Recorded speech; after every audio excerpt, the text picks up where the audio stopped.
श्री लक्ष्मी शंकर वाजपेयी जी। जोरदार तालियों से सभागार गूंजना चाहिए और ये गर्माहट और गर्मजोशी बनी रहनी चाहिए इस सभागार में।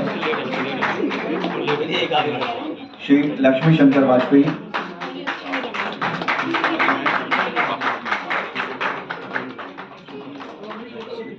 श्री सुरेश नीरव जी,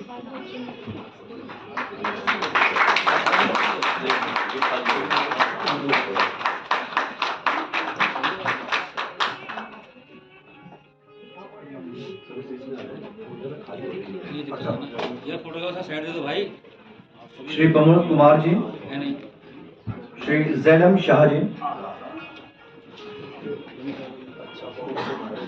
श्री जैनम शाह जी,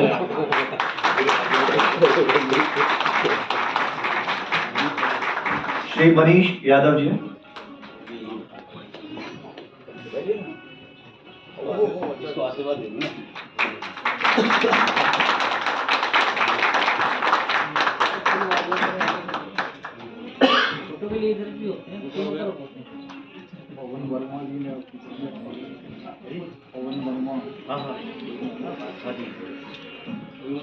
श्री विवेक गौतम जी,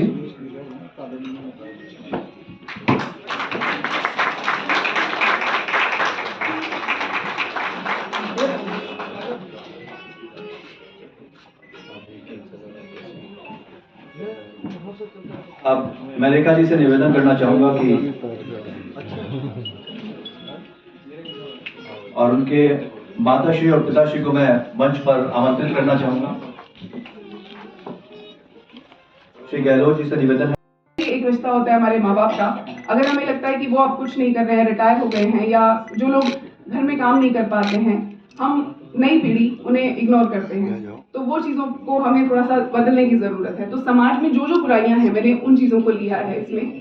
मुझे दे दो एक दीवार, बस एक दीवार, एक कविता है। दीवार को हम हमेशा, जब भी दीवार का नाम आता है तो हम ये सोचते हैं कि दीवार सिर्फ रिश्तों को बांटती है। दीवार को हमेशा हमने बुरी नज़र से ही देखा है। हालांकि दीवार की अगर मैं बात करूं तो दीवार इतनी खूबसूरत चीज़ है कि आप उसे अलग अलग सपनों से, अलग अलग रंगों से सजा सकते हैं। आप अपनी पसंद की किताबें उस पर लगा सकते हैं, आप अपने अवार्ड्स को, अपने सपनों को उस पर लगा सकते हैं। तो दीवार को मैंने एक नए एंगल से सोचा है इसके अंदर, वो अलग चीज़ है। और एक आंखों से मत देखो मुझको, जो मैंने कविता ली है, कि जब तक हम दूर से किसी को देखते हैं, डोंट जज a book by its cover, हम हमेशा बोलते हैं। तो दूर से देख के कभी किसी को जज ना करें, आप उसके साथ जुड़े, उसे महसूस करें, उसके बारे में जानें, तब शायद आपका नजरिया कुछ और होगा। तो ये चीजें हैं। और रिश्तों को लेके मैंने बहुत सारी चीजें इसमें लिखी हैं। जैसे अगर हम सोचते हैं कि अकेले पड़ गए तो हम क्या कर पाएंगे, अगर हमारे साथ लोग नहीं होंगे तो हम क्या कर पाएंगे, पर कभी कभी तन्हा रह के अपने आप को समझना, अपने आप से बातें करना, अपने आप से जुड़ना बहुत जरूरी होता है। तो अगर आप अपने आप से नहीं जुड़ पाएंगे तो कभी भी आप जिंदगी में समझ ही नहीं पाएंगे कि आप क्या कर सकते हैं। तो इस पे मैंने ये कविता लिखी है। अभी जो आपकी रचनाएं हैं, वो मतलब वो टैलेंट तो आप में, प्रतिभा तो है ही है कहीं ना कहीं, तो वो कहीं गीत नुमा है, कहीं गजल नुमा है। तो अब वो गीत नुमा न होकर के बाकायदा गीत हो, बाकायदा गजल हो, थोड़ा परिश्रम करना पड़ेगा, शिल्प पर ध्यान देना पड़ेगा। और इतनी सारी विधाएं हैं, दोहा है, माहिया है, पता नहीं कितनी सारी हैं। तो उस तरफ अगर आपको छंदबद्ध लिखना है तो इस तरफ थोड़ा सा छंद पर भी ध्यान देना पड़ेगा। अन्यथा वो भी एक रास्ता वो है जो छंद मुक्त कविता का रास्ता है। तो कुल मिलाकर के बात यही आती है कि अभी जैसे आपने अभी सुनाया, एक उदाहरण दिया, इसमें बहुत सारी चीजें आपने नए तरीके से किए, ये बड़े बड़े लोग नहीं कर पाते। यानी 90, मुझे लगता है कि जितनी कविताएं फेसबुक, व्हाट्सएप, दुनिया जहां जहां भी आ रही हैं, उसमें 80 से 90% एक ढर्रे की कविताएं होती हैं, दोहराव की कविताएं होती हैं। बहुत कम लोग हैं जो नई जमीन बनाते हैं, इनोवेशन, नया अभिनव प्रयोग करते हैं, शिल्प के स्तर पे करें, कथ्य के स्तर पे करें, उपमाएं, उपमान, बिंब, इमेजिनी वगैरह वगैरह, तो कितने।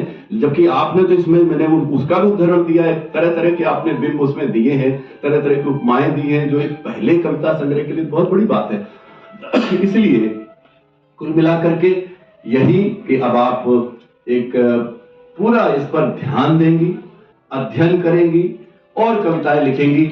सबसे आखिरी बात यही है कि जो सबसे बड़ी पूंजी आपके पास है, अगर वो व्हाट्सएप की कविताएं जानकर मैं नहीं जान पाता, ये संग्रह मैंने मंगवाया क्योंकि वो पीडीएफ और ये सब, मैं गांव का आदमी हूं, मुझे पीडीएफ मुझे ना समझ में आया, दिल्ली रह कितने साल।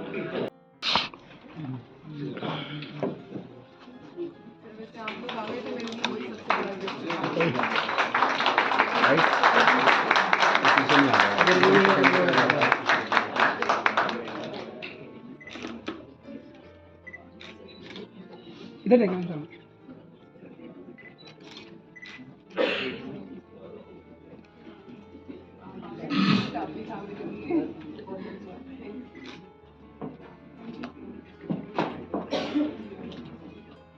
नमस्कार।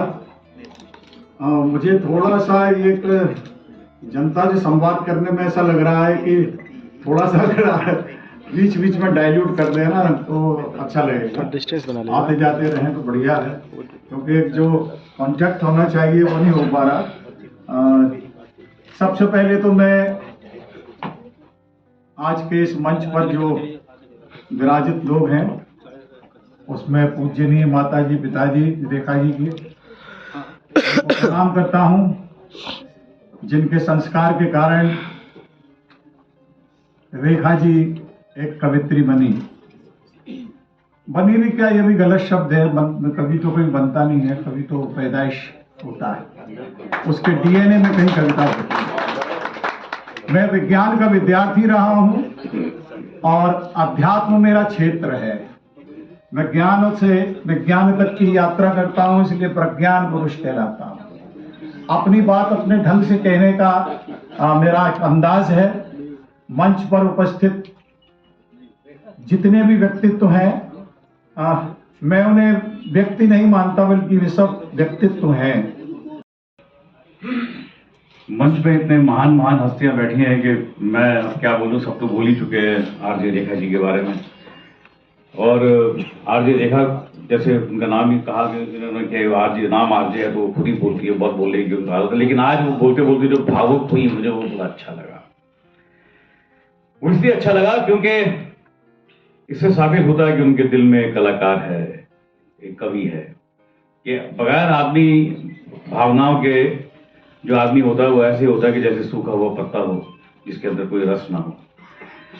मैं तो इतना जानता हूं कि हर दिल में दबा रहता है एक दर्द का आशार, ये मेरी गजल है, उसका एक शेर है। क्या बात है कि हर दिल में दबा रहता है एक दर्द का आशार, ये और बात है कि वह कलम नहीं होता। क्या बात।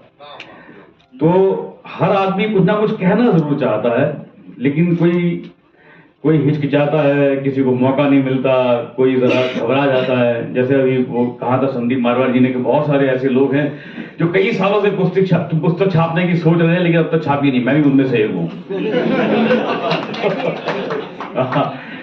तो लिखने का शौक बहुत सालों से है, लेकिन वो लिखता ही जाता हूँ। और ऐसा कुछ हुआ कि जैसे जब वो कोविड आया, कोविड के 2 साल जब सब पे भारी हुए, तो हर इंसान ने उस समय फिर अपने अपने अंदर झांक के देखा कि मैं अंदर से कैसा हूँ, और अंदर मेरे अंदर क्या क्या ऐसा छुपा हुआ है जो अब तक बाहर नहीं आया, कि मेरे अंदर ऐसी कौन सी मेरी क्राफ्ट है या कला है या कौन सा ऐसा रहस्य है जो मुझे खुद को ही नहीं पता।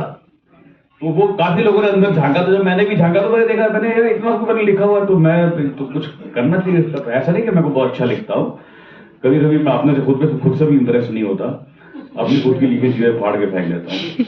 लेकिन ये जरूर है कि जैसे मैंने कहा कि लिखना एक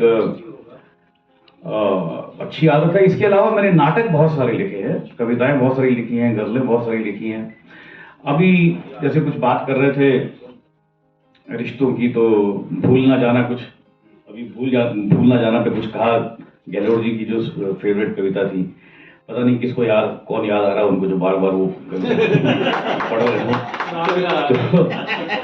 तो मैं उस पर कुछ मैंने भी कहा है इसी तरह की चीज पे कि